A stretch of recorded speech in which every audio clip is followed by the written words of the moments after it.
আসসালামু আলাইকুম প্রিয় কৃষিকর্মী ভাই ও বোনেরা, আশা করি ভালো আছেন। এগ্রিকালচার ইনফো বাংলায় স্বাগত জানাচ্ছি। আমরা আজকে দিনাজপুর হর্টিকালচার সেন্টার, দিনাজপুর সদরে। আপনারা আমার পেছনে যে গাছটা দেখছেন, এটি বহুল পরিচিত এবং নামে পরিচিত সেই আলু বোখারা। সেই সেই গাছের সামনে থেকে আপনাদেরকে আজকে ভিডিওটা করছি।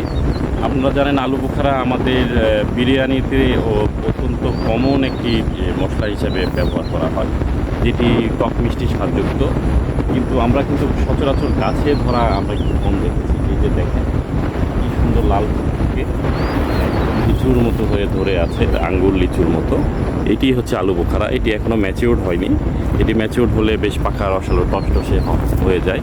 এবং আমি আপনাদেরকে একটু দেখাই, এই যে ভেতরে যেগুলো দেখছেন প্রচণ্ড রকমের সুন্দর আলু বোখারা ধরেছে। একটি বাড়িতে বা একটি বাসা বা কয়েকটি বাড়ি মিলে যদি একটি আলু বোখারা গাছ থাকে, সেটা কিন্তু এই মশলা জাতীয় ফসল হিসাবে কিন্তু চাহিদা পূরণ করতে সম্ভব। তো আশা করি আজকের ভিডিওটা আপনাদের ভালো লেগেছে। ভালো থাকবেন, সকলকে ধন্যবাদ।